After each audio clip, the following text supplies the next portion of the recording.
Howdy chaps, and welcome back to Graham's Restorations. Today we have some news. The XY Ute is officially sold. Gone. Very happy. I did not ask the world for it. The chap who bought it is going to love it. He's got a channel called Simo's Garage. He's fairly new. Well, he's not new to YouTube, but he started a fresh channel for doing up some of his cars, so go hit subscribe to him. You'll probably see some content with that ute if you wanted to follow the ute's trajectory and path. So he's going to do a pretty good job of that. He's also got an XW replica GT thing that he's doing up. We've also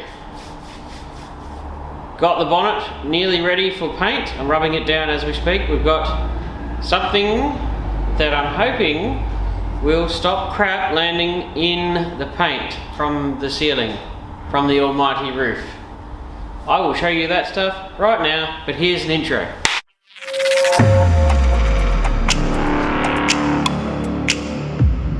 Here we are. I have rubbed the bonnet down with 400. I have re-guide coated it.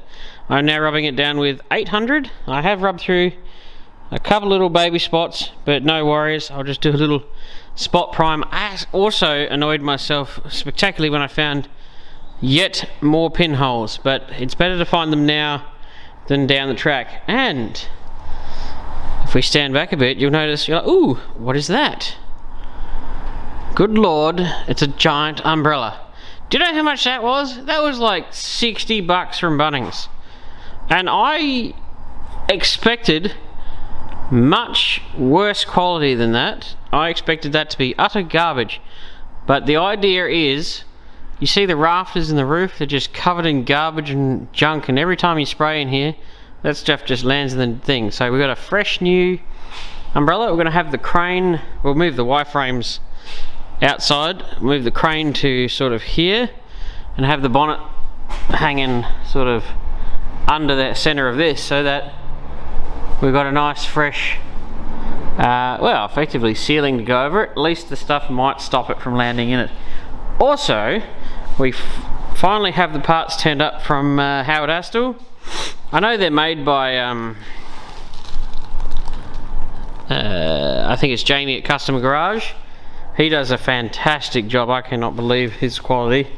But we seem to, it's easier just to order them through Howard Astle, because it's very, very convenient, and he's sort of, you tell him what you want and he'll get it for you. So these are some of the new panels that are going to go in this coupe that's right here.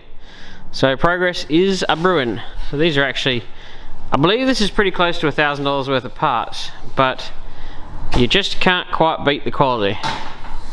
And that sort of goes there once it's sort of all in. And there is actually a top piece that we have, so we didn't need to order that. But they're going to go in a video very, very soon. How awesome are these panels? Where were these 10 years ago? But anyway, that's for this coupe. So there's some progress happening there. You know that there's some pretty epic stuff coming for the EJ. I think Dad nearly finished the quarter panel yesterday. It's a bit of a mess. Everything in the shed is a mess. It's irritating the snot out of me at the moment. But what I'm going to do is I'm going to keep rubbing this down. I'm not even going to do the time lapse through it because it's so spectacularly boring. And we'll catch up once I've cleaned it, masked it, and have it hanging on the bonnet, and I'll show you how that's going to go. Alright, I didn't really want to bore you with 40 ton of just nonsense and nothing much exciting, but the bonnet is rubbed down. I'm going to go over it again in just a couple of spots in case I missed something, which is entirely possible. And then, first off, I remember that a chap asked me yesterday what the 2-pack primer is. Oops, as I bumped the thing. I've sprayed over it a few times, but it's a Carmaster 2-pack primer filler. It is really, really good stuff. I don't even think it's that expensive. I believe Carmaster might be owned by PPG or something like that. So, and the clear I use for stuff I actually give a crap about is DNA. That stuff goes like, it's the hardest clear I've ever encountered, as in like, it'll go so solid, it'll be difficult to rub down. So you notice the bonnet's picked up quite a shine. I thought I'd also mention, okay, so for the people who want to know the actual processes and the sandpaper and the grits and stuff, the bonnet was paint stripped originally, pressure cleaned with a pressure cleaner. I then sanded it with an orbital, as in a palm sander, with 80 grit and then 120. I then black etch primed the whole bonnet. I ran over it with a board file with 120 to find every dent, and then sanded those dents. Filled those dents with bog, sanded those down with 80 on a buzzer, and then ran over the top of those again with 120 after another guide coat. And then I skimmed, once I'd got it close, I then skimmed each section, so here to here, and keep it in segments so it's not confusing. And I skimmed from one end to the other with dolphin glaze, which is a self-leveling filler that is quite good. And then I sanded that down with a board file with 180, and then I primed the bonnet once I'd got it to the point, and you may have to do the bogging more than once, but once you get it to the point, and also always guide coat between coats of bog, that way you can see where your lows and highs still are. And once you got it right, I put on 4 coats, heavy coats of that primer. I left it sit for, I want to say 3 days, to let it sink all the way down, to fill out all the crevices. And then I blocked it down with 240 and 320 on a board file yesterday, as you might have seen. And then I primed it again, and I just rubbed it down with 400 grit on a little hand block. And then I guide coated it again, and then I rubbed it down with 800 on the block, and I still rubbed through in a couple of areas. So I'm going to spray some spot primer on a couple little, it's only 2 spots really, just go zap and zap, and then we can hang it up, clean it with Prepsol, which I've done. I'm going to clean it probably 3 or 4 times with Prepsol, and then again once it's hanging up. And then just before painting, I'm going to run a tack cloth over it to try and pick up all of the last bits of crap off it, and then we'll throw the base on, and then the clear. And I'll probably do, because the paint is actually fairly transparent, I will do probably 3 to 4 coats of base coat just to make sure that it's covered, and then 2 to 3 coats of clear, and be done with it. So I hope that information, a bit of a walkthrough of paint prepping, you'll find out why, with a little glimpse of that, you might understand why paint jobs are so epically expensive, because you're not paying for the paint so much, you're paying for somebody to spend half their life sanding the car down and straightening them up.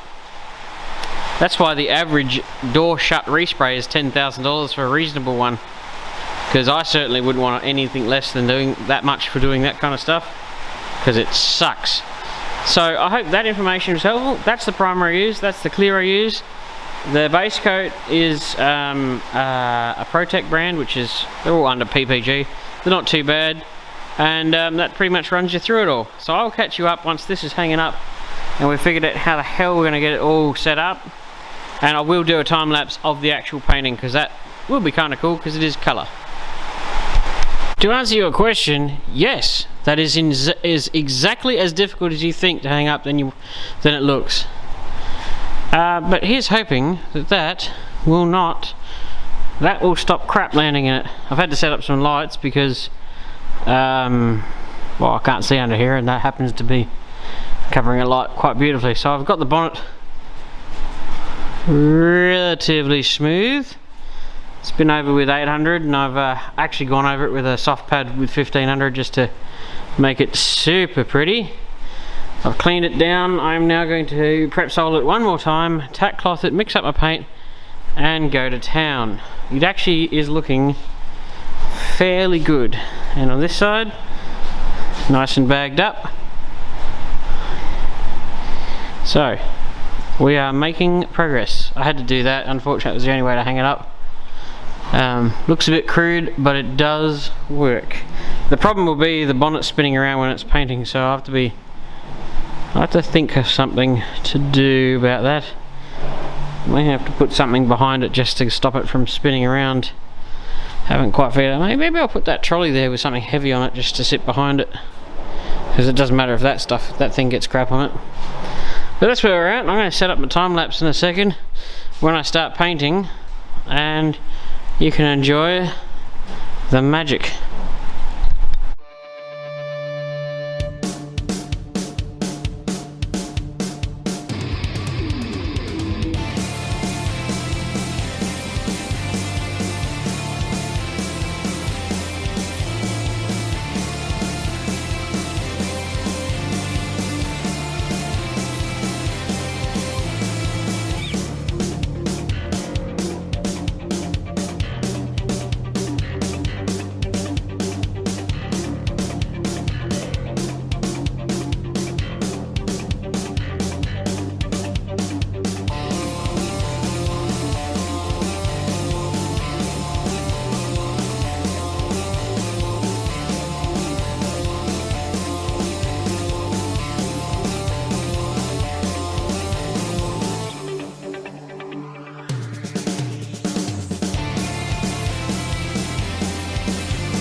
Right, I think that'll just about do this video. You can see garbage in the paint, and I don't know where that has come from.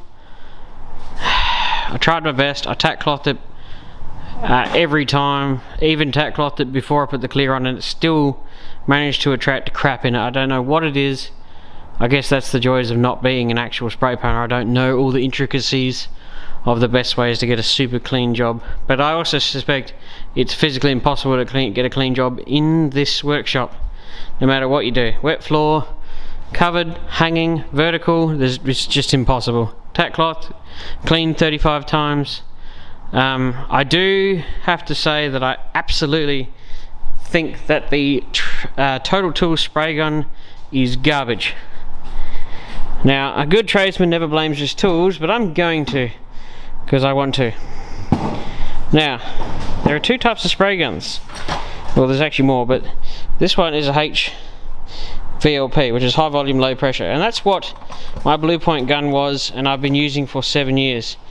I only noticed it after I purchased it that this is not one of those guns. So this pumps out paint in a very, very different format.